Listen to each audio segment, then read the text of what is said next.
ఈ యొక్క ఆధ్యాత్మిక సత్సంగానికి వచ్చినటువంటి మీ అందరికీ కూడా హృదయపూర్వక నమస్తే, నమస్కారములు.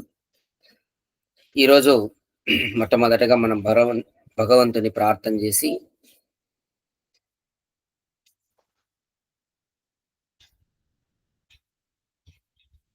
తర్వాత ఈ యొక్క ప్రశ్నోపనిషత్తులో ప్రవచనంలోకి వెళ్దాం. ఓం ఏషస్య మధ్యో రసో అవచెష్టై దివః శిశుః య ఇందుర్వారమావిశత్. ఋగ్వేద మంత్రము. ఇక్కడ ఈ మంత్రం ద్వారా పరమేశ్వరుడు తన యొక్క స్వరూపాన్ని మానవులకు తెలియజేస్తున్నాడు. సమస్త ప్రపంచములో, సంపూర్ణ బ్రహ్మాండములో వ్యాపించి ఉన్న ఆనంద స్వరూపుడగు పరమేశ్వరుడు సర్వకాల సర్వావస్థలయందు సర్వ ప్రాణులను సాక్షాత్తుగా చూచుచున్నాడు. చూడండి, పరమాత్మ తన యొక్క స్వరూపాన్ని మానవులకు ఈ మంత్రం ద్వారా తెలియజేస్తున్నాడు. ఈ మొత్తము సమస్త బ్రహ్మాండములో పరమేశ్వరుడు ఆనందమయ స్వరూపముతో అంతటా కూడా వ్యాపించి ఈ యొక్క ప్రాకృతిక జగత్తులో ప్రవేశించి ఎలా ఉన్నాడు? ఆనందమయుడై ఉన్నాడు, రసస్వరూపంగా ఉన్నాడు. ఆనందమయ రసస్వరూపంగా ఉండి అంత బ్రహ్మాండమంతా కూడా సూర్య చంద్రులలో అన్నిటి లోపల కూడా వ్యాపించి ఆయన అన్ని ప్రాణులు, మొత్తము అన్ని ప్రాణులను సాక్షాత్తుగా చూచుచున్నాడు. లైవ్ లో చూస్తున్నాడు. మొత్తం అందరినీ, అన్ని ప్రాణులను చూస్తున్నాడు పరమాత్మ. సాక్షాత్తుగా అన్ని ప్రాణులను చూస్తున్నాడు అని ఇక్కడ పరమాత్ముడే చెప్తున్నాడు. అంటే ఈ ఒక్కటి మానవులు గుర్తు పెట్టుకుంటే ఇంకా ఎవ్వరు కూడా ఏ పాప కృత్యము చేయడానికి సాహసం కూడా చేయలేరు. మనిషి పాపాలు చేసేది దేవుడు చూడలేదు అనుకునే పాపం చేస్తున్నాడు. ఇంకొకరికి అన్యాయం చేస్తున్నాడు, మోసం చేస్తున్నాడు, ఇంకొకరిని బాధ పెడుతున్నాడు, హింసిస్తున్నాడు. ఎవ్వరు చూడట్లేదు లేని దొంగతనాలు ఇవన్నీ జరిగేది ఎలా జరుగుతున్నాయి? భగవంతుడు చూడడం లేదు అనుకుంటున్నారు. ఇక్కడ వేదమంత్రం చెప్తుంది, పరమాత్మ అన్ని ప్రాణులను చూస్తున్నాడు. ఇంకా మీరు జాగ్రత్తగా పని చేసుకోండి. సీసీ కెమెరాలు ఉన్నాయనుకోండి, ఆఫీసులలో అందరూ జాగ్రత్తగా పని చేస్తుంటారు. ఎందుకంటే నువ్వు ఏం చేసేది ఆ సీసీ కెమెరాలో పడుతుంది. అప్పుడు ఎవరు కూడా దొంగతనం కానీ ఇంకోటి కానీ ఏదైనా వస్తువు తీసుకోవడానికి కూడా సాహసం కూడా చేయడు. ఎందుకు? అన్ని సీసీ కెమెరాలు ఉంటాయి కాబట్టి. ఈ బ్యాంకులలో కూడా ఎందుకు సీసీ కెమెరాలు పెట్టారంటే ఎవరు దొంగతనాలు చేయకుండా ఉండడానికి. ఏ వస్తువు ఒక్కటి కూడా పోయినా ఆ సీసీ కెమెరాలో కనపడుతుంది, వెంటనే ఆ దొంగను పట్టేసుకుంటారు. కాబట్టి ఇక్కడ కూడా పరమాత్మ సర్వ జగత్తులో మొత్తము చూస్తున్నాడు. ఎలా చూస్తున్నాడు? అంతటా వ్యాపకుడై ఉండి ఈ ఈ యొక్క జగత్తులో ప్రవేశించి ఉన్నాడు. ప్రతి అణువులో, ప్రతి పరమాణువులో కూడా ప్రవేశించి వ్యాపకుడై ఉండి అన్ని ప్రాణులను చూస్తున్నాడు. అయితే ఆ పరమాత్మ ఇక్కడ ఇంకొకటి కూడా మనకు చెప్పబడతా ఉంది. ఆనందమయ స్వరూపుడు పరమాత్మ. ఆనందమయ స్వరూపుడు. చాలా మంది ఎక్కడికో పోతే ఆనందం దొరుకుతుంది అనుకుంటున్నారు. లేదు, నీవు ఎక్కడ ఉన్నావో అక్కడే నీవు ఆనందాన్ని పొందవచ్చు. ఎందుకంటే అక్కడ కూడా ఆనందమయ స్వరూపుడు పరమాత్మ ఉన్నాడు. ఎక్కడెక్కడో లేడండి. నువ్వు యాడుంటే ఆడనే. అదే ఇక్కడ చెప్పబడతా ఉంది, సర్వకాల సర్వ అవస్థల యందు. చూడండి, అన్ని అవస్థల యందు కూడా, అన్ని కాలముల యందు. అవస్థ అంటే స్థలములు, ప్రదేశములు, పరిస్థితులు ఇవన్నీ వస్తాయి. నువ్వు ఏ పరిస్థితుల్లో అయినా గాని పరమాత్మను స్మరించుకోవచ్చు. అక్కడే ఉన్నాడు పరమాత్మ. చాలా మంది ఎక్కడెక్కడో ఏదో ఏదో ఎక్కడికో అడవిలో పోతే ఏదన్నా భగవంతుడిని ఆనందాన్ని పొందవచ్చు. లేదు ఏదో హిమాలయాలు పోతే పొందవచ్చు. ఆ! లేదంటే ఏదో ఎక్కడెక్కడికో అనుకుంటుంటారంతా. ఎక్కడికి పోయినా గాని లేదు. మీరు ఎక్కడ కూర్చున్నారో అదే చెప్తున్నాడు. సర్వకాల, సర్వ అవస్థల యందు కూడా అన్ని అవస్థల యందు కూడా పరమాత్మ ఉన్నాడు. ఎలా ఉన్నాడు? ఆనందమయ స్వరూపుడై ఉన్నాడు. అది మనము ధ్యానం ద్వారా ఆ ఆనందాన్ని మనము పొందవచ్చు. మీరు ధ్యానం చేయాలి. చెయ్యకుంటే మీకు తెలియదు. మీరు పొందలేరు. చెయ్యకుంటే మీరు ఆనందాన్ని పొందలేరు. విన్నంత మాత్రానే మీకు ఏం లాభం రాదు. విన్నదాన్ని మనము ధ్యానం చేయాలి. ధ్యానం చేసి ఆనంద రసం అనేది మనము పొందాలి. పరమాత్మ రసస్వరూపుడు. రసంలాగా ఉన్నాడు. మొత్తం ఈ ప్రపంచంలో ఉండే రసమంతా పరమాత్మునిదే రసమది. అన్ని పదార్థాలకు రసం ఎక్కడి నుంచి వస్తుంది? అది పరమాత్మనే ఇస్తున్నాడు రసం అనేది. మన శరీరంలో కూడా రసం ఉంది. మామిడి పండు జ్యూస్ పిండితే ఆ రసం తాగితే ఎంత ఆనందం. అది ఏంది? భౌతిక పదార్థం రసము ఆనందం అదే ఆరోంత దానికే ఎంత బాగుంది ఎంత బాగుంది అంటున్నాం. చెరుకు రసం తాగి అబ్బా అబ్బా అంటున్నారు అంతా. అట్లా ఈ సారాయిలో కూడా రసమే ఉండేది. అన్ని పదార్థాలలో కూడా రసం ఉంది. ఆ రసం తాగడానికి అందరూ వీర్యం దాంట్లో కూడా రసమే. ఈ రసాన్నంతా ఉత్పన్నం చేసేవాడు పరమాత్మ. ఆ రసస్వరూపుడు పరమాత్మ ఆనందమే రసం అది. అయితే ఈ భౌతిక రసాన్ని చూసే మనం ఆహా ఓహో అంటున్నాం. ఇక పరమాత్మ యొక్క ఆనందమయ రసాన్ని మీరు ఒక్కసారి ఆనంద రసాన్ని ధ్యానం ద్వారా పొందితే ఎంత బాగుంటుంది. ఇన్ని పదార్థాలు ఇన్ని రసాలు మనకి ఇచ్చేటటువంటి పరమాత్మ ఎవరు మ్యూట్ లో పెట్టండి.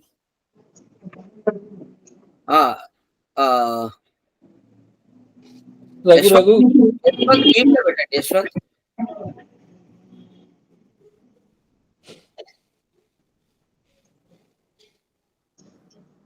ఓకే. కాబట్టి పరమాత్మ ఆనందమయ రసస్వరూపుడుగా అన్ని జగత్తులో కూడా ప్రవేశించి ఉన్నాడు. కాబట్టి ఇక్కడ ఈ మంత్రం ద్వారా మనకు తెలియజేసేది పరమాత్మ ఏందంటే పరమాత్మ అందరినీ చూస్తున్నాడు. ఇది మీరందరూ ఎల్లప్పుడూ గుర్తుపెట్టుకోండి. అందరూ గుర్తుపెట్టుకోవాలి. విద్వాంసులు అలానే గుర్తుపెట్టుకుంటారు భగవంతుణ్ణి. భగవంతుడు ఎల్లప్పుడూ నన్ను చూస్తున్నాడని వాళ్ళు నిరంతరం అదే ధ్యాసలో ఉంటారు. అప్పుడు ఎప్పుడైతే మనం భగవంతుడు చూస్తున్నాడు అనుకుంటామో అన్ని పనులు కూడా జాగ్రత్తగా చేస్తుంటాం. పొరపాటు పడం. భగవంతుని విస్మరించినప్పుడే మనం పొరపాట్లు చేస్తాం. గుర్తుపెట్టుకోండి. కాబట్టి భగవంతుడు సర్వద్రష్ట. ద్రష్ట అంటే చూచువాడు, సర్వమును చూచువాడు. అలాగే సర్వేశ్వరుడు, సర్వము చూచుచున్నాడు అని గుర్తుపెట్టుకోండి. తర్వాత ఈరోజు ప్రశ్నోపనిషత్తులో మనం ప్రవచనంలోకి వస్తాం. నిన్న రోజున మనము సూర్య చంద్రుల వల్ల మనకు ఎన్ని లాభాలు ఉన్నాయి.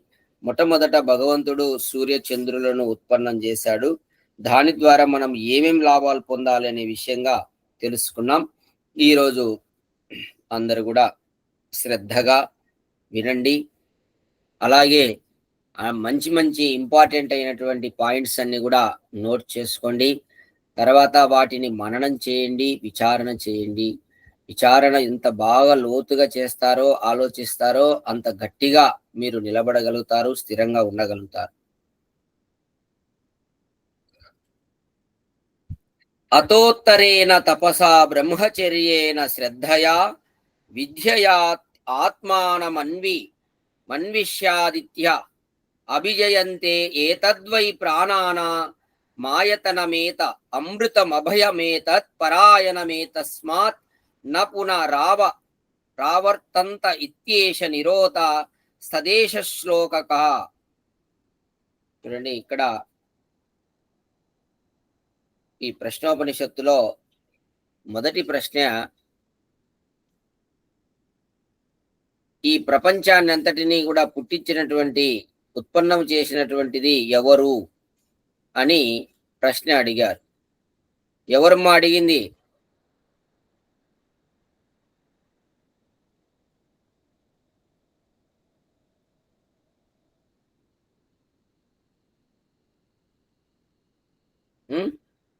ఆరుగురు జిజ్ఞాసుల పేర్లు రాసుకున్నారు కదా. మొదటి ప్రశ్న అడిగింది ఎవరు? నేను అందుకే ఇంపార్టెంట్ పాయింట్స్ అన్ని మీరు నోట్ చేసుకోవాలని చెప్పినాను.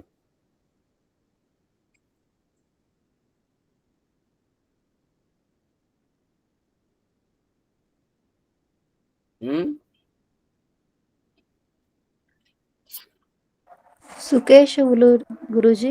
సుకేశాది జిజ్ఞాసులు అంటే వాళ్ళు 6 మంది అని వరుసగా అన్నమాట. ఇక్కడ రాసుకోండి ఇప్పుడైనా కానీ. కబంది, మొట్టమొదట కబంది అడిగాడు. ఈ కబంది తండ్రి ఎవరు? కాత్యాయనుడు, కత్యుని సంతానమగు కబంది. కబంది మొట్టమొదటి ప్రశ్న వేశాడు, ఈ ప్రపంచాన్ని అంతా పుట్టించినది ఎవరు అని అడిగారు. ఈ మొత్తం విశ్వాన్ని అంతా పుట్టించినది ఎవరు అని ప్రశ్న అడిగాడు. దానికి ఆన్సర్గా మనం చెప్పుకుంటున్నాం. తర్వాత గుర్తుపెట్టుకోండి, నేను ఇంపార్టెంట్ పాయింట్స్ అన్ని మీరు నోట్ చేసుకోవాలి. ఉత్తరాయణమునందు భోక్తృ శక్తి వర్ధిల్లును, జ్ఞానము పెంపగును. ఉత్తరాయణం. ఇప్పుడు ఏమాయనం నడుస్తుంది? దక్షిణాయనం నడుస్తున్నది. మనం రోజు సంకల్పంలో చెప్తున్నాం కదా, ఆదివారం రోజు మీరు వస్తుంటే అర్థమైంది. సంకల్పంలో దక్షిణాయనం చెప్తున్నాం. ఇప్పుడు సంక్రాంతి వరకు దక్షిణాయనం ఉంటుంది. అయితే ఇక్కడ ఉత్తరాయణం నందు భోక్తృశక్తి వర్ధిల్లును అంటే ప్రాణము శక్తి వర్ధిల్లుతుంది. ఉత్తరాయణంలో వర్ధిల్లిన తర్వాత ఏమైతుంది? జ్ఞానము పెంపగును. జ్ఞానం పెంపవుతుంది ఉత్తరాయణంలో. ఎందువలన? భోక్తృ శక్తి వర్ధిల్లడం వలన. కాబట్టి జ్ఞానమును ఉపాసించదలుచువారు భోగ్య పదార్థముల యందు ఆసక్తిని విడిచి తపస్సును ఆచరింతురు. అండర్లైన్ చేసుకోండి, ఇంపార్టెంట్ పాయింట్. ఎవరైతే జ్ఞానమును ఉపాసిస్తారో అంటే జ్ఞానం కావాలని పరితపిస్తుంటారో, జ్ఞానాన్ని కోరుకుంటారో, ఉపాసించడం అంటే కోరుకోవడం, జ్ఞానం రావాలా, మేము జ్ఞానవంతులం కావాలా, మాకు జ్ఞానోదయం కావాలి అని ఎవరైతే ఉపాసిస్తారో, జ్ఞానాన్ని కోరుకుంటారో, వారు ఏం చేయాలి? భోగ్య పదార్థముల యందు ఆసక్తిని విడవాలి. ఏవి భోగ్య పదార్థాలు? సృష్టిలో ఉన్న పదార్థాలన్నీ భోగ్యములే. దీని యందు, ఈ భోగ్యముల యందు ఆసక్తిని విడవాలి, విడిచిపెట్టి తపస్సును ఆచరింతురు. ఎవరి జ్ఞానం కావాలనుకుంటారో వాళ్ళు ఈ పదార్థాల యందు ఆసక్తి ఉండదు. నాకు అది కావాలా, ఇది కావాలా, నేను ఇది పొందాలా, ఈ పదార్థాన్ని సంపాదించుకోవాలా, ఇదే ఉండదు వాడికి. ఆసక్తిని విడిచిపెట్టి, చూడండి విడిచిపెట్టి అంటున్నాడు, విడిచిపెట్టి తపస్సును ఆచరింతురు. వాళ్ళు తపస్సు చేస్తారు. ఎవరు? జ్ఞానం కావాలనుకున్నవారు. చాంద్రాయనాది కష్టకర వ్రతములను ఆచరింతురు. తర్వాత వాళ్ళు ఎంతో కష్టకరమైనటువంటి వ్రతాలు, ఇక్కడ ఏం చెప్తున్నాడు? చాంద్రాయనాది కష్టకర వ్రతములను ఆచరింతురు అంటే ఈ యొక్క యమ నియమ, ఆసన, ప్రాణాయామం మొదలైనవి ఉన్నాయి కదా, ఈ యమ నియమాలు, అటువంటి వ్రతములను ఆచరింతురు. శీతోష్ణాది ద్వంద్వములను సహింతురు. వారు ఆ తపస్సును ఆ చేసేటటువంటి వారు ఏం చేస్తారు? శీతోష్ణాది ద్వంద్వములను సహింతురు, సుఖ దుఃఖములకు లోనై వికారములను పొందరు. సుఖాలు దుఃఖాలు వచ్చినప్పటికి కూడా వాళ్ళు వికారం చెందరు. హర్షశోకములను, మాన అవమానములను, హాని లాభములను సమములుగా అనుభవింతురు. చూడండి, ఎవరు జ్ఞానాన్ని ఉపాసన చేస్తారో వారు ఈ విధంగా ఉంటారు. హర్షశోకములు, హర్షం అంటే సంతోషం, సుఖం. శోకం అంటే దుఃఖం. అలాగే మాన అవమానములు. మానము అంటే గౌరవం దక్కినా ఒక రకంగా ఉంటారు, అవమానం జరిగినా ఒకే రకంగా ఉంటారు వాళ్ళు. రెండిటి యందు కూడా హాని లాభములు. హాని జరిగినా లాభం వచ్చినా గాని సమముగా అనుభవింతురు. సమముగా వాళ్ళు అనుభవిస్తారు దాన్ని. అంటే వికారం చెందరు. ఇప్పుడు ఒకరికి అవమానం జరిగింది అనుకోండి, ఒక చోట ఎక్కడన్నా, వాడు అందరికి చెప్పుకుంటుంటాడు, ఇంకా నాకు ఇక్కడ చూడు మర్యాద ఇయ్యలే, అక్కడ నాకు గౌరవం ఇలే అని చెప్పుకుంటుంటాడు అనమాట. అయితే జ్ఞానము కావాలని కోరుకున్నటువంటి వారు ఇవన్నీ లెక్క చేయరు. వాళ్ళకు అవమానం వాళ్ళు కేర్ నాట్, వాళ్ళు ఏం పట్టించుకోరు అసలు. అవమానం కానీ లేదు, అక్కడ పోయినాక ప్రతిష్టను కోరుకోవడం కానీ ఇదేం ఉండదు వారికి. ఒకవేళ గౌరవం దక్కిందనుకోండి, అందరికీ చెప్పుకోరు. కొంతమంది ఎక్కడైనా ఒక మంచి గౌరవం దక్కిందనుకోండి, ఇంకా అందరు చెప్పుకుంటుంటారనమాట. నాకు ఆడికి పోయింటి ఇంత గొప్పగా సన్మానం చేశారు, ఇంత గొప్ప కీర్తి వచ్చింది, ఇంకా ఇది ఇట్లా చెప్పుకుంటుంటారనమాట. అంటే పొంగిపోతుంటారనమాట. అయితే ఇక్కడ ఎవరైతే ఈ తపస్సును చేస్తుంటారో, ఏది జ్ఞానాన్ని కావాలని కోరుకొని ఈ భోగ్య పదార్థాలను ఆసక్తి విడిచి తపస్సు చేస్తుంటారో వాళ్ళు ఈ విధంగా ఉంటారు, సమములుగా అనుభవింతురు. బ్రహ్మచర్యము ఉపస్థేంద్రియ నిగ్రహము కలవారు అగుదురు. వారు ఏమైతారు? తర్వాత బ్రహ్మచర్యము పాటిస్తారు. అంటే ఉపస్థేంద్రియ నిగ్రహము. బ్రహ్మచర్యము అంటే ఉపస్థేంద్రియ నిగ్రహము అంటే మనము ఏ ఇంద్రియము ద్వారా సంతానమును కంటామో ఆ ఇంద్రియమును నిగ్రహంలో ఉంచుకుంటారు. చలనం గావించుకోరు ఆ ఇంద్రియాన్ని. అది బ్రహ్మచర్యము. వారు ఎవరు జ్ఞానం కావాలనుకున్నవాడు ఉపస్థేంద్రియ నిగ్రహంలో పెట్టుకుంటాడు ఇంద్రియాన్ని. అంటే కామ ఉత్ప్రేరితమైనటువంటి విషయాలను చూడడు, వినడు, మాట్లాడడు. అటువంటిది ఏది అతను దూరంగా ఉంటాడు. కామము ఉద్రేకరణ కలిగించేటటువంటి పదార్థాలు కూడా భోంచేయడు. ఎవరు? బ్రహ్మచర్యం పాటించేవాడు. ఈ విధంగా ఆ ఇంద్రియమును నిగ్రహం కలవారు అగుదురు. అలాగే సత్యనిష్ఠులై వేద జ్ఞానమును సంపాదింతురు. వారు సత్యనిష్ఠులై, నేను చెప్పుకున్నాం కదా సత్యం నిష్ఠ అని, అంటే సత్యాన్ని ఎప్పుడు విడిచిపెట్టని వాడని. సత్యనిష్ఠులై వేద విజ్ఞానమును సంపాదిస్తారు. వాళ్ళు వేదంలో ఉన్నటువంటి విజ్ఞానమును పొందుతారు, సంపాదిస్తారు. ఇట్టి విశిష్టమగు ప్రవృత్తి కలవారై లేక నివృత్తి మార్గమును అనుసరించుచు క్రమముగా పరమేశ్వరుని సాక్షాత్కారం ఉనర్చుకొందురు. ఈ విధంగా వారు ఈ విధమైనటువంటి ప్రవృత్తి ఏది ఇందాక మనం చెప్పుకున్నటువంటివన్నీ కూడా అటువంటి ప్రవృత్తిలో ఉంటారు. దాన్నే నివృత్తి మార్గం అని కూడా అంటారు. సమముగా అన్నిటినీ ద్వంద్వములను అనుభవించే మార్గాన్ని నివృత్తి మార్గం అంటారు. దాన్ని విశిష్టమైన ప్రవృత్తి అని కూడా అంటారు. ఆ ప్రవృత్తి అంటే అది చేయడం అని. వ్యావహారికంగా తీసుకుంటే అది నివృత్తి మార్గం. ఎవరైతే ఇటువంటి నివృత్తి మార్గమును అనుసరించుచు క్రమముగా పరమేశ్వరుని సాక్షాత్కారం ఉనర్చుకొందురు, వాళ్ళు క్రమక్రమంగా సాధన చేస్తూ భగవంతుని యొక్క సాక్షాత్కారాన్ని పొందుతారు.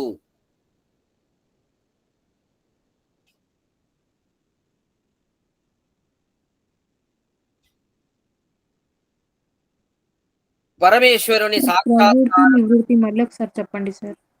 ఏమ్మా? ప్రవృత్తి నివృత్తి మళ్ళీ ఒకసారి చెప్పండి సార్. ఇక్కడ ప్రవృత్తి అంటే గిన మనము ఆచరించడం. మనం ఏదైతే చేస్తుంటామో దాన్ని ప్రవృత్తి అంటారు. ఇక్కడ ఇక్కడ ప్రవృత్తి అంటే ఇక్కడ ప్రవృత్తి అంటే ఇందాక మనం చెప్పుకున్నాం కదా, ద్వంద్వములను సహించడము, బ్రహ్మచర్యము పాటించడము, అలాగే సత్యనిష్ట కలిగి ఉండడము, ఇవన్నీ కూడా ప్రవృత్తి. దాన్ని ఏమంటారంటే లోక దృష్టిలో అది మనం ఇందాక చెప్పుకున్నాం కదా, భోగ్య పదార్థముల యందు ఆసక్తిని విడవడము అన్నాం కదా, అది నివృత్తి మార్గం అన్నమాట. దాని యందు ఆసక్తి లేకుండా ఉండడం అనేది నివృత్తి మార్గం. ఇవి ఆచరించడం ప్రవృత్తి మార్గం. అర్థమవుతుందా? నివృత్తి అంటే దాన్ని వదిలిపెట్టడం. దేన్ని వదిలిపెట్టడం? భోగ్య పదార్థముల యందు ఆసక్తి విడిచిపెట్టడం అనేది నివృత్తి మార్గం. ప్రవృత్తి అంటే మనం ఇందాక చెప్పుకున్నటువంటి తపస్సు చేయడము, బ్రహ్మచర్యం పాటించడము, సత్యనిష్ట కలిగి ఉండడము, మాన అవమానములు ఇవన్నిటిని సహించడం, ఇది ప్రవృత్తి మార్గం. ఇలా ఎవరైతే ఉంటారో వారు క్రమక్రమముగా జ్ఞానమును పొంది పరమేశ్వర సాక్షాత్కారమును పొందుతారు.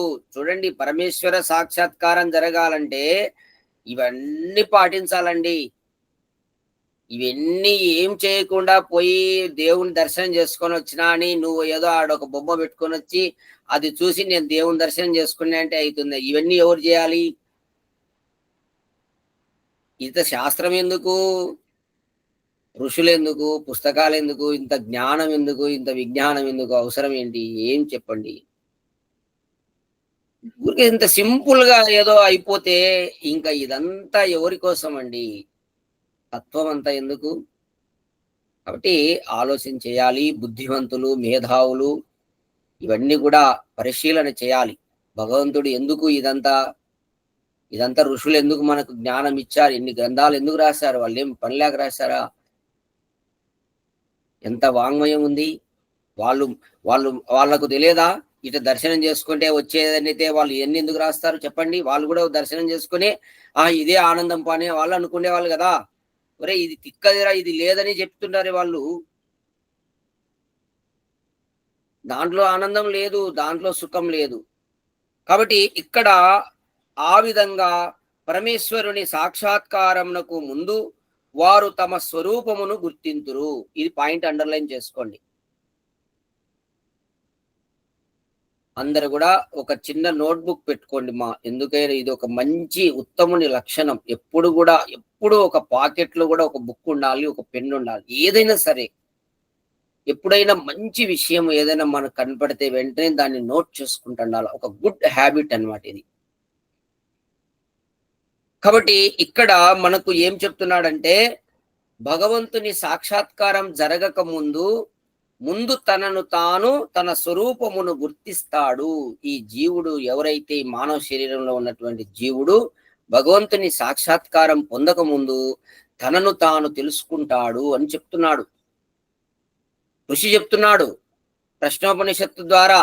తనను తాను తెలుసుకుంటాడు, తనను తాను గుర్తిస్తాడు. అంటే నేను ఎవరు, ఈ శరీరంలో నేను ఆత్మగా ఎలా ఉన్నాను, తన ఆత్మను తను తెలుసుకుంటాడు. ఆ తర్వాతనే పరమాత్మను తెలుసుకుంటాడనే విషయం తెలియజేస్తున్నాడు. ఈ విధంగా ఆత్మ ఎరుగని వానికి పరమేశ్వరుని సాక్షాత్కారం కలగదు. ముందు తను ఎవరో తను తెలుసుకుంటే కదా భగవంతుని సాక్షాత్కారం జరిగేది. కాబట్టి తను ఎవరో తను తెలుసుకోకుండా భగవంతుని తెలుసుకోలేడు అని ఋషి ఫైనల్ గా కంఠాపదంగా చెప్తున్నాడు. కాబట్టి యమ నియమాది తపశ్చరణం వలన చిత్తము ప్రసన్నమై విక్షేపము లేనిదగును. చూడండి, ఈ యమ నియమాలు పాటించడం వల్ల ఏమైతుందంటే మన చిత్తములో ఈ రాగద్వేషాలు, ఈర్ష్య, అసూయ, కామ, క్రోధ, లోభములన్నీ కూడా ఇవన్నీ దూరమై విక్షేపము లేనిది, అవన్నీ కూడా దూరం అయిపోతాయి. లేనిదగును, చిత్తం ప్రసన్నమైతుంది యమ నియమాలు పాటించడం వలన. తెలుసు కదా అందరికీ యమ నియమాలు.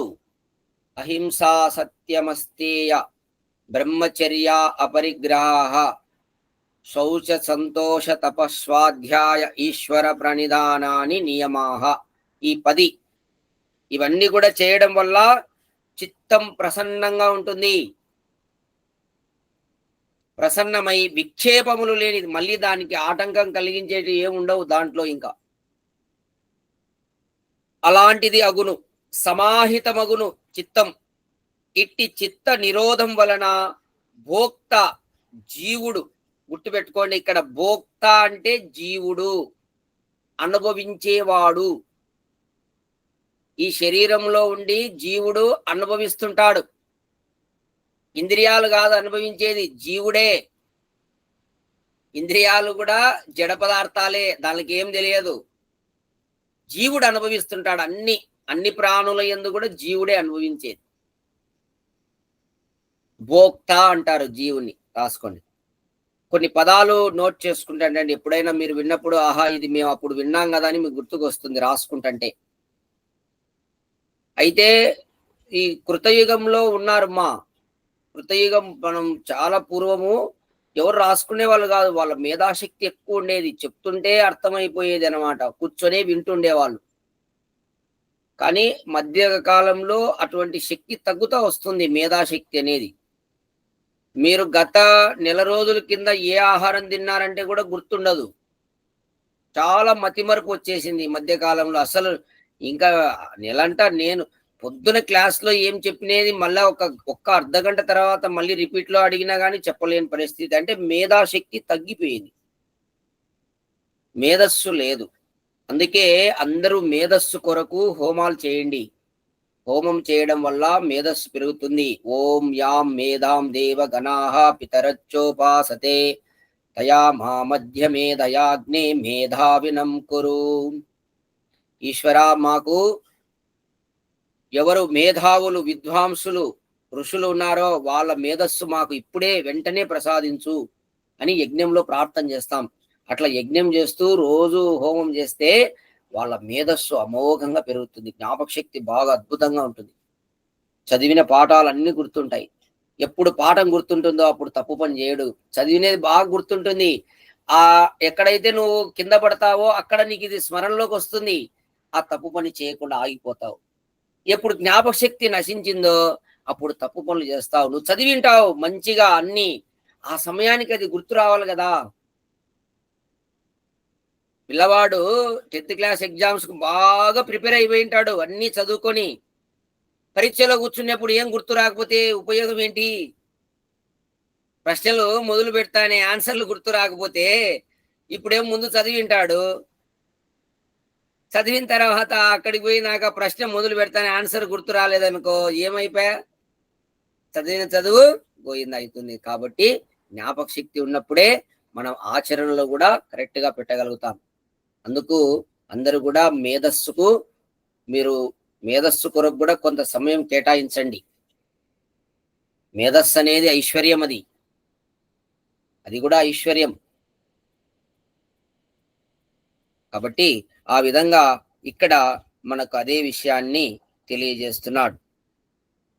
భోక్త అంటే జీవుడు తన స్వరూపమును ప్రకాశాత్మకముగా చూచును, తెలుసుకొనును. వీళ్ళందరూ కూడా ఋషులు ఆ విధంగా దర్శనం చేసుకునే మనకు చెప్తున్నారండి. వారు ముందు తన స్వరూపాన్ని వాళ్ళు దర్శించుకొని, జీవన్ముక్తులు ఋషులంటే వాళ్ళు దర్శనం చేసుకొని, పరమాత్మ దర్శనం కూడా చేసుకొని తర్వాత మనలాంటి వాళ్ళకు చెప్తున్నారు, అయ్యా ఇట్లా ఉంది, ఇట్లా ఉంది, మీరు ఇట్లా పోండి. ఇప్పుడు అర్జున్ రెడ్డి సార్ ఉన్నాడు, ఒకసారి అహోబిలం, పెద్ద అహోబిలానికి పోయాడు అనుకోండి, అక్కడ పాంప్లెట్ ఏదో ఉంది, అక్కడ ఒకసారి పోయి చూసి వచ్చాడు అనుకోండి, తర్వాత రెండోసారి పోయే వాళ్ళకి చెప్తాడా లేదా? ఇది ఇట్లా పోవాలి, ఇట్లా పోవాలి, ఇట్లా పోతే ఇట్లా పోతే ఇట్లా పోతే పాంప్లెట్ వస్తుంది అని చెప్తాడు దారి ఎంత. అతను చూడకుండానే ఇంకొకరికి ఎట్లా దారి చెప్తాడు? చెప్పలేడు కదా. అట్లనే ఋషులు అనే వాళ్ళు అనుభవించి, వాళ్ళు గ్రహించి సాక్షాత్కారం చేసుకున్నాకనే చెప్పారు, జీవన్ముక్తులు అన్నమాట. కాబట్టి ఇక్కడ అదే విషయాన్ని చెప్తున్నాడు. జీవుని ఎట్లా చూస్తారు? తన స్వరూపమును ప్రకాశాత్మకముగా చూచును, తెలుసుకొనును. వానికి భయం ఉండదు. చూడండి, ఈ విధంగా అతనికి భయం ఉండదు. ఇంకా వాని వలన ఇతరులకు భయము కలగదు. చూడండి, అతనికి ఎవరి వల్ల భయం ఉండదు. అతన్ని చూసి కూడా ఎవరు భయపడరు. ఎందుకంటే అతడు ఎవరికి హాని చేయడు కాబట్టి, ఎవరికి ద్రోహం చేయడు కాబట్టి, ఎవరికి మోసం చేయడు, అందరి క్షేమం కోరతాడు కాబట్టి అతన్ని చూసి ఎవరు భయపడరు. అతను ఎవరికి భయపడడు. ఎవరు? పరమేశ్వర సాక్షాత్కారం ఈ విధంగా చేసుకున్నటువంటి వాళ్ళు. క్రమముగా వానికి నిర్వికారము, నిర్మలము, నిత్యము, శుద్ధము, సర్వజీవన హేతువు. చూడండి, క్రమముగా అతనికి ఇలాంటివన్నీ వస్తాయి. నిర్వికారం వస్తుంది అంటే వికారానికి లోను కాడు, ఏదొచ్చినా సమంగా తీసుకుంటాడు, నిర్మలంగా ఉంటాడు. అలాగే అతను నిత్యము, శుద్ధము, సర్వజీవన హేతువు, ప్రాణులకు పరాయణము, పరమగతియగు పరమాత్మ సాక్షాత్కారం కలుగును. చూడండి, అతనికి క్రమముగా ఈ విధంగా నిర్వికారము, నిర్మలము, నిత్యము, శుద్ధము, సర్వజీవన హేతువు, ప్రాణులకు పరాయణము, పరమగతి అగు పరమాత్మ సాక్షాత్కారం కలుగును. అటువంటి వానికి ముందు తన స్వరూపాన్ని తను తెలుసుకున్నటువంటి వానికి పరమాత్మలో ఉన్నటువంటి గుణాలను ఇక్కడ తెలియజేస్తూ అటువంటి పరమాత్మ సాక్షాత్కారము కలుగును. అట్టివారు సాధారణ ప్రాకృతిక జనుల వలె మాటి మాటికి జన్మ మరణములను అనుభవింపరు. పరమాత్మ సాక్షాత్కారం కలిగినటువంటి వారు అంటే ఇక్కడ ఏం చెప్తున్నాడంటే, పరమాత్మ సాక్షాత్కారం అనేది జీవించి ఉండగానే కలుగుతుంది, చనిపోయిన తర్వాత కాదు. పరమాత్మ ఆనందమయ రసాన్ని, ఆ ఆనందాన్ని అనుభవించేది జీవించి ఉండగానే అనుభవిస్తాడు, చనిపోయిన తర్వాత రాదు. ముక్తి బ్రతికి ఉండగానే వస్తుంది, చనిపోయిన తర్వాత కాదు. గుర్తుపెట్టుకోండి, అందరూ కూడా ఈ పాయింట్ అండర్లైన్ చేసుకోండి. చాలా మంది దేహం విడిచినాక ముక్తి ఉంది అనుకుంటుంటారు. ఇక్కడ అదే పాయింట్ చెప్తున్నాడు. పరమాత్మ సాక్షాత్కారం కలిగినటువంటి వారు ఇతర సాధారణ ప్రాకృతిక జనుల వలె అంటే సాధారణ మనుష్యుల వలె మాటి మాటికి జన్మ మరణములను అనుభవింపరు. వాళ్ళకు మళ్ళా జన్మ మరణం ఇదేం ఉండదు. ఇంకా అంటే మామూలు మనుషులు ఏం చేస్తుంటారు, ఇవన్నీ ఏం సాధన చేయరు. వాళ్ళు పుట్టడం చావడం జరుగుతూనే ఉంటుంది. ఇంకా అది రొటీన్ ప్రాసెస్ అండి. ఎవరైతే ఈ రూట్లోకి వస్తాడో అతనికి మళ్ళీ జన్మ మరణాలు ఉండవు. ఈ రూట్లో వచ్చిన వాడికి, ఈ రూట్ రాలేదనుకో వాడు పుట్టడం చావడం అంతే. ఇంకా పనికి అదే పనే, మాటి మాటికి పుట్టడం చావడం. అయితే ఏ శరీరంలో పుడతాడో వాడు చేసిన కర్మల ఆధారంగా వాడు ఒకసారి కుక్కగా పుట్టొచ్చు, ఒకసారి మనిషిగా పుట్టొచ్చు. వాడు చేసినటువంటి కర్మలను బట్టి వాడు అటువంటి శరీరాదులు భగవంతుడు ప్రసాదిస్తుంటాడు. పుడుతుంటాడు చస్తుంటాడు, అంతే కర్మలను బట్టి. కానీ ఈ పరమేశ్వర సాక్షాత్కారం ఎవరైతే జీవన్ముక్తులై ఉంటారో, పొంది ఉంటారో వాళ్ళు మాత్రము జన్మ మరణాలు వాళ్ళకు ఉండవు, వాళ్ళు అనుభవింపరు. ముక్తులై, చూడండి, ఆ విధంగా ముక్తులై బ్రహ్మానందమును పరాంత కాలం వరకు అనుభవింతురు. వారికి ఇంకా మళ్ళీ శరీరం లేకుండా పరాంత కాలం, దాని పేరు చూడండి ఎంత వర్డ్ ఎట్లా పెట్టాడో, పరాంత కాలం. ఎంత కాలం అంటే పరాంత కాలం వరకు వాళ్ళు ఆనందమును అనుభవిస్తారంట శరీరం లేకుండా. ఆ జీవుడు పరాంత కాలం అంటే 36,000 పర్యాయముల సృష్టి, 36,000 పర్యాయముల ప్రళయము. దయానంద మహర్షి రాశాడు పరాంత కాలానికి. ఉపనిషత్తుల్లోనే ఉంది, తైత్రేయ ఉపనిషత్తులో క్లియర్ గా ఇచ్చాడు. ఆ ఉపనిషత్తు ప్రమాణంగా తీసుకొని రాశాడు. 36,000 పర్యాయముల సృష్టి, 36,000 పర్యాయముల ప్రళయము. ఒక సృష్టి కాలము 432 కోట్ల సంవత్సరాలు, ఒక ప్రళయ కాలము 432 కోట్ల సంవత్సరాలు. ఈ విధంగా ఒక సృష్టిగా ఇక్కడ 36,000 సృష్టిలు అంటే 36,000 × 432 కోట్లు. అలాగే 36,000 ఇంట్లు ప్రళయం కూడా 432 కోట్ల సంవత్సరాలే. ఇంటూ మళ్ళా 432 ఎన్ని సున్నాలు వస్తాయి? ఎన్ని కోట్ల సంవత్సరాలండి? మనము ఒక ఒక ఒక భవిష్యత్తులో ఒక 10, 20 ఏళ్ళు సుఖంగా ఉండేదానికి ఎన్ని పాటలు పడుతున్నాం? ఎంత కష్టాలు అనుభవిస్తున్నారు. కొంచెం డబ్బు సంపాదించుకుంటే సుఖంగా ఉంటామని చెప్పేసి దానికోసం అహర్నిశలు, నిద్రలు, పగుళ్ళు లేకుండా ఎట్లా రోగాలు తెచ్చుకొని ఏది ఈ భౌతిక సుఖాల కోసం ఇంత తాపత్రయం చెందుతున్నారే.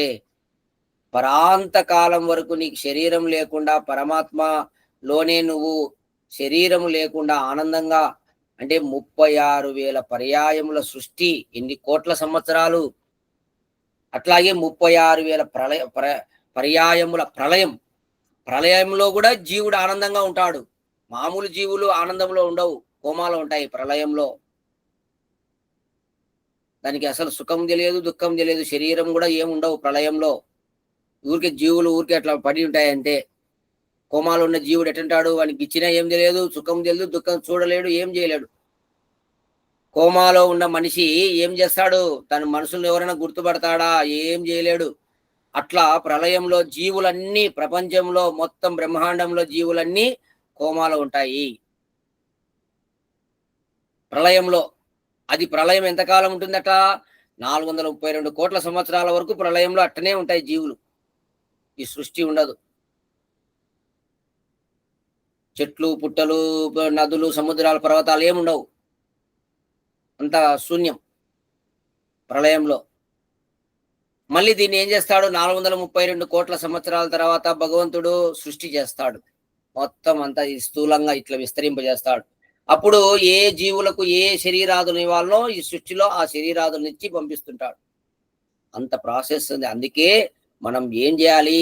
మనం జీవనంలో ఈ మానవ జీవితంలో ముక్తి కోసం ప్రయత్నం చేయాలి. ఒరే మనం ఈ దుఃఖాలన్నీ ఆ ప్రళయంలో అది దుఃఖమే అదంతా.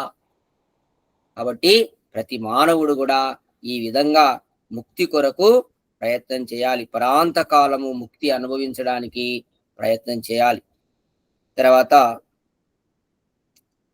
భోగ్య ఆసక్త మనస్కులు విషయ సుఖములకు లోనగువారు ప్రకృతి బద్ధులై తమ్ము తామే గుర్తింపజాలరు. స్వ ఆత్మజ్ఞానమే వారికి కలగదు.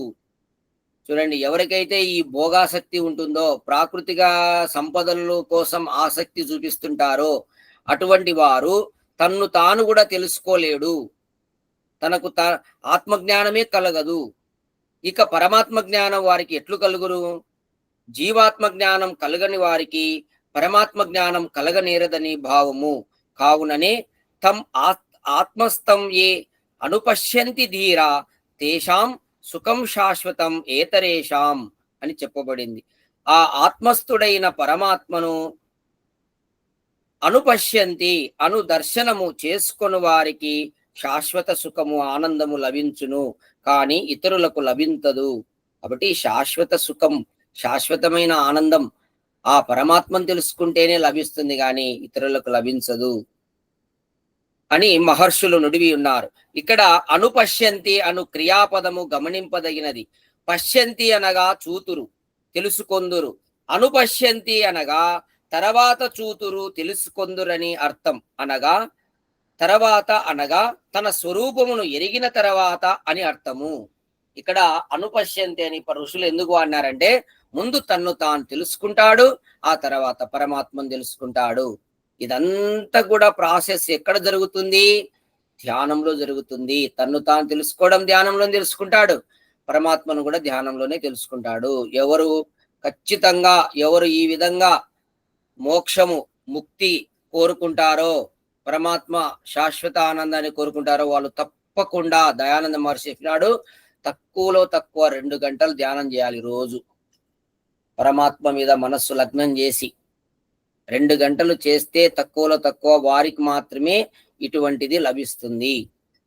గుర్తుపెట్టుకోండి. కాబట్టి ఆత్మజ్ఞానం కలగని వారికి పరమాత్మ జ్ఞానం కలగదనుట నిశ్చితము. ఇంకా ఇందులో సందేహం లేదు. ముందు నువ్వు ఆత్మను తెలుసుకోవాలి, తర్వాత పరమాత్మను తెలుసుకోవాలి. గుర్తుపెట్టుకోండి. రాబో శ్లోకంలో భోక్తు శక్తిని గురించి బోధించును.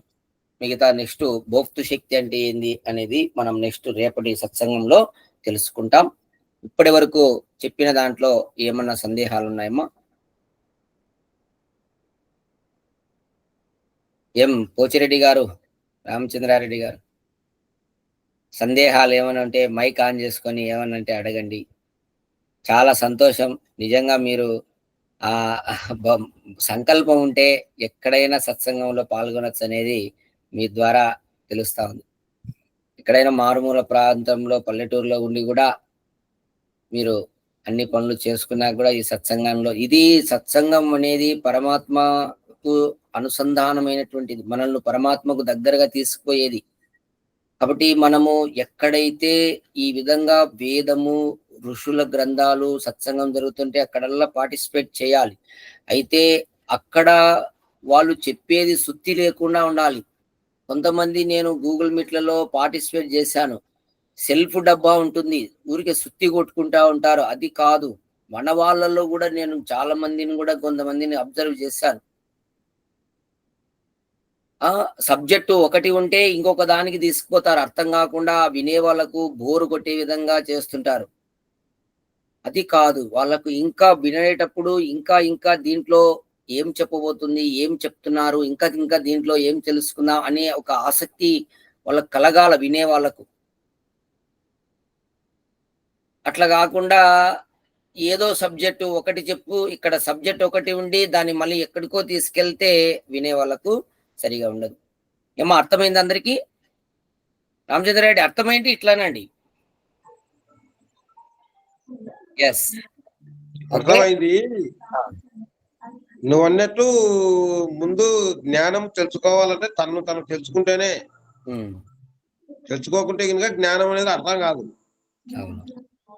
ముందు తెలుసుకున్న తర్వాతనే జ్ఞానం అనేది అర్థమయ్యేది. తెలుసుకోవాలా, శ్రద్ధ ఉండాలా, రెండు ఉండాలా. సరే సార్, నమస్తే. శాంతి పాఠం చేసి క్లోజ్ చేద్దాం. శాంతి పాఠం. ఓం అసతో మా సద్గమయా తమసో మా జ్యోతిర్గమయా